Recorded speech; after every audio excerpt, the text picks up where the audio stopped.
Hello, I'm Professor Afshar at Glendale Community College. This is Physics 103, Lecture 25. In this lecture, we'll discuss dispersion. This topic is covered in Chapter 35 of our textbook by Survey and Jewett. We begin this lecture with an observational fact, namely that different types of electromagnetic waves are absorbed differently by different types of materials. What I'm saying here is that different atoms or different molecules interact or absorb different types of electromagnetic waves, that is, different frequencies, to different amounts. The reasons for this are complicated and are related to the quantum mechanical properties of atoms, something that we're not going to discuss here. For us, for now, what's important is that not all electromagnetic waves interact with all types of materials in the same way. For example, radio waves are absorbed strongly by metals. So aluminum, copper, and iron, for example, can interact very strongly with radio waves.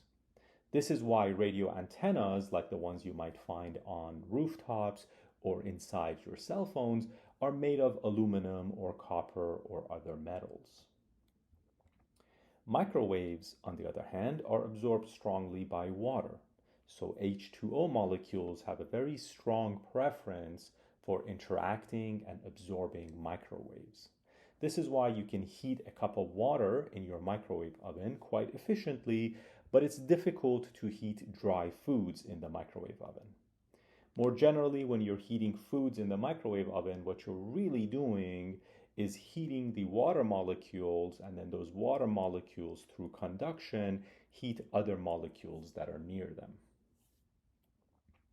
Light, that is visible light, is absorbed strongly by wood and plastic, but it's not absorbed by glass. So glass molecules, or silicon dioxide molecules more precisely, don't like to interact with light waves. When light waves arrive at the window pane, they pass right through. There is no absorption, there is no interaction. Hence, glass makes good material for window panes. X-rays are another type of electromagnetic waves, and it turns out that they are absorbed strongly by metals and bones, but not by flesh. So the calcium that is found in your bones, for example, interacts strongly with X-rays and absorbs that energy or those waves. However, the protein molecules that are found in your muscles and in your flesh generally do not interact with X-rays. X-rays can pass through your flesh, but cannot pass through your bones. Therefore, X-rays are used to image broken bones at the doctor's office. Now, the reasons for all of this, as I said, are complicated and have to do with quantum mechanics. For now, what's important to us is to understand that a given type of material will interact differently with all of these different types of electromagnetic waves. So given different frequencies, we'll end up getting different amounts of absorption by a given type of material. So what we have established is that atoms prefer some frequencies over others. For example, water molecules prefer interacting and absorbing microwave frequencies much more than radio frequencies. What this means is that waves with these preferred frequencies experience greater delays as they propagate through the medium, and therefore they propagate more slowly.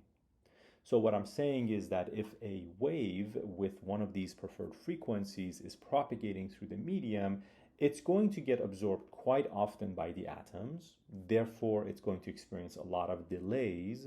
Therefore, it's going to take longer for it to pass through the medium. So we can say that the speed of that electromagnetic wave is low.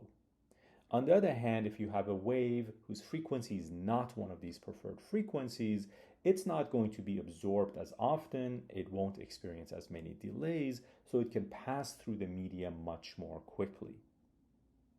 Ultimately, what I'm saying is that the speed of an electromagnetic wave depends on its frequency. The speed is going to be a little bit lower for the preferred frequencies. the speed is going to be a little bit higher for those frequencies that are not preferred. Of course, keep in mind that when I say the speed depends on frequency, I'm also saying that the speed depends on wavelength, because speed, frequency, and wavelength are interrelated. If the speed depends on frequency, then the refractive index also depends on frequency. Recall that the refractive index, or the index of refraction, is defined as C over V. C is the speed of electromagnetic waves in vacuum. V is the speed of electromagnetic waves in that medium. If V depends on the frequency, then N must depend on the frequency. What all this means is that when we speak of the refractive index of electromagnetic waves, we must be careful to specify the wavelength or the frequency of those waves. Consider crown glass. This is essentially ordinary glass. The index of refraction of crown glass is approximately 1.53 at a wavelength of 400 nanometers, but at higher wavelength, for example at 650 nanometers, the refractive index drops to approximately 1.51.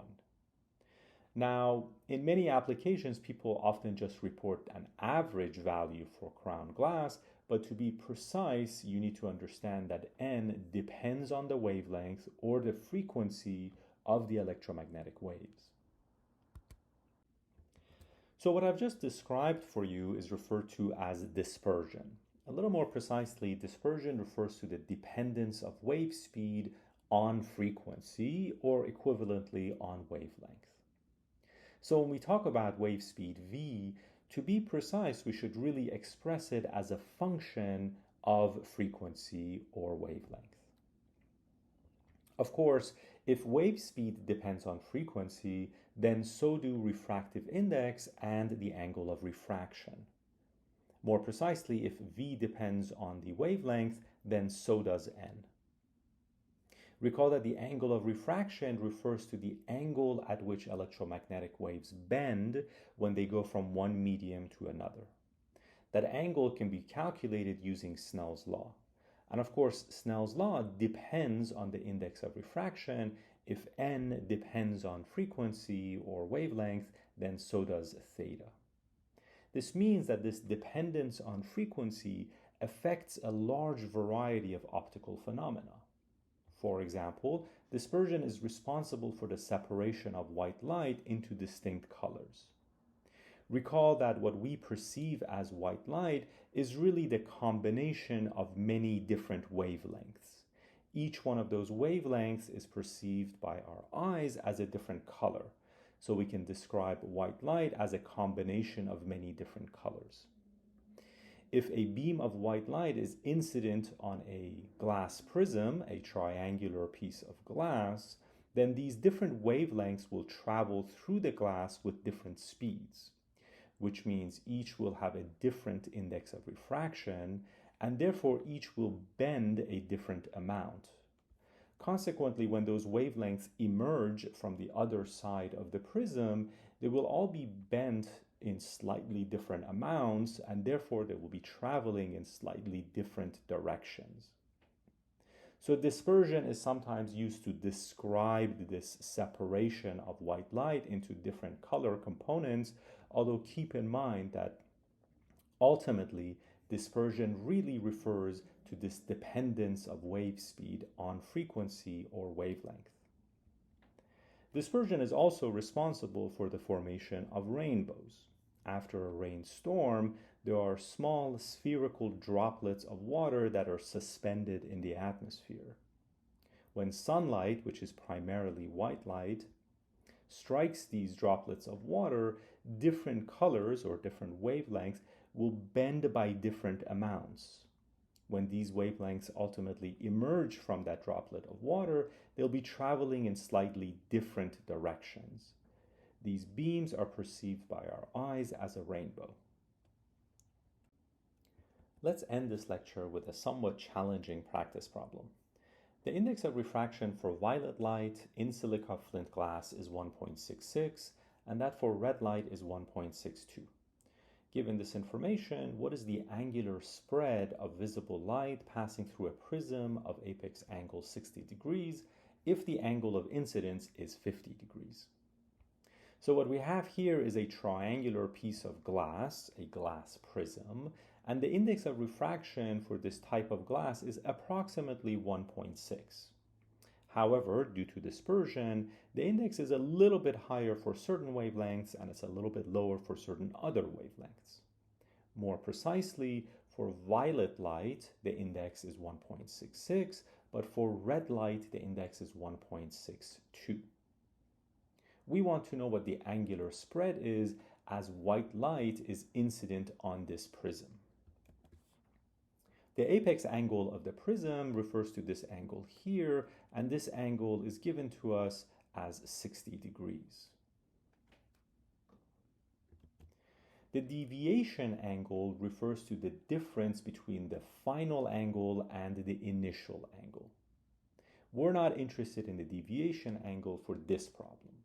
For this problem, we're interested in the angular speed, which is the difference between the angle of red light and the angle of the violet light.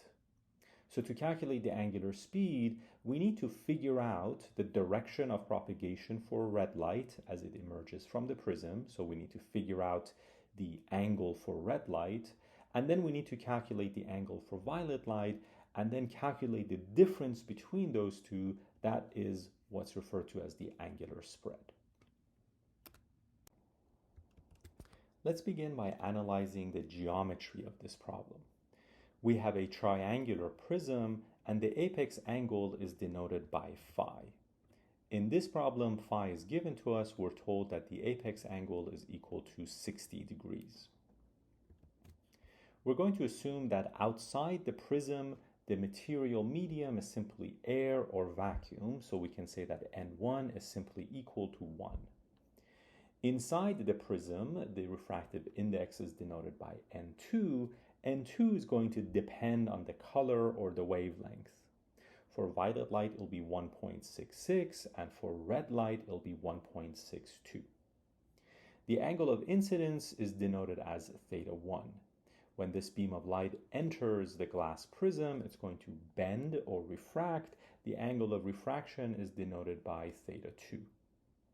That beam of light eventually propagates to the other side of the prism. There, the angle of incidence is denoted by theta 3. When it emerges from the prism, it's going to bend or refract one more time. That angle of refraction is denoted by theta 4. In this particular problem, the angle of incidence is given to us. We're told that the white light is incident at an angle of 50 degrees.